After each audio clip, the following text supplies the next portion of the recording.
Well, good morning and welcome to 755 Live, about 5 minutes of what Jesus said.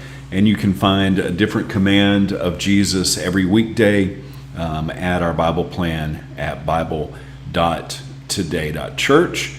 Today's Jesus said is very simple. Jesus said, be a light. This is from Matthew 5. And the verse for today is verse 16, but we're going to start with verse 14 and read what Jesus said. He said, "You are the light of the world, like a city on a hilltop that cannot be hidden. No one lights a lamp and then puts it under a basket. Instead, a lamp is placed on a stand where it gives light to everyone in the house. In the same way, let your good deeds shine out for all to see, so that everyone will praise your heavenly Father. Let your light so shine before men." You can't turn the dark off.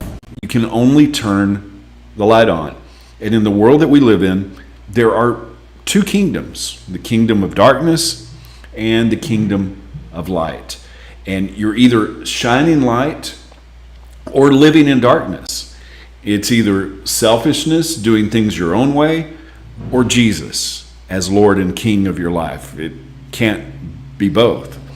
So how do we turn the light on and be a light? Well, not with our right information proving our point, but with actions that prove our love. Jesus said, let your good deeds shine. Well, what deeds? What works? What actions? Well, this statement is part of what we call the Sermon on the Mount, which is one of the longest all-in-one teachings that we have record of that Jesus gave. And Jesus told those who were listening what the blessed life looks like. In fact, I call the Beatitudes, as we call it in Matthew 5, the be happies, because he was talking about the way to happiness, the way to a blessed and prosperous life. And he talked about things like humility, being poor in spirit, being meek, being merciful, even mourning he talked about as a way to experience God's happiness, being pure in heart, being peacemakers. And then he throws in something that doesn't sound like it fits in the rest of the list. Then he talks about being persecuted. And he says when you're insulted, when you're mistreated, lied about, to rejoice. And the question is, do our actions and reactions shine the light of Jesus? Are we living lives that reflect humility, that reflect meekness and kindness, mercy? Are we pure in heart?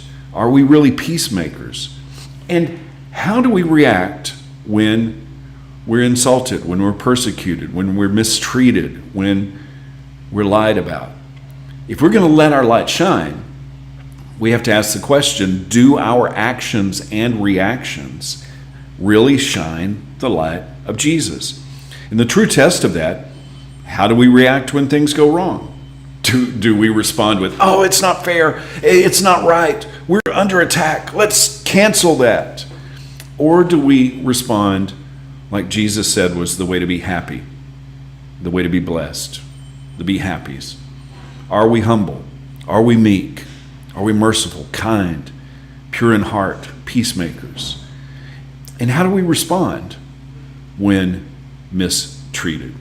Are people praising God because they see the light of our good actions? Are they giving God the credit for how we live? Are we really obeying Jesus? Well, our light is either shining or we're living in darkness. You can't follow selfishness and follow Jesus at the same time. So people are either going to see the light of Jesus or they're going to remain in their brokenness. Jesus said that we should let our light shine by living and acting on the good things that he commanded. And then that way people will see our good works and not think we're something, but think God is something. Let your light so shine before men that they see your good works and give glory to your Father in heaven. Jesus said, be a light. How can we turn that light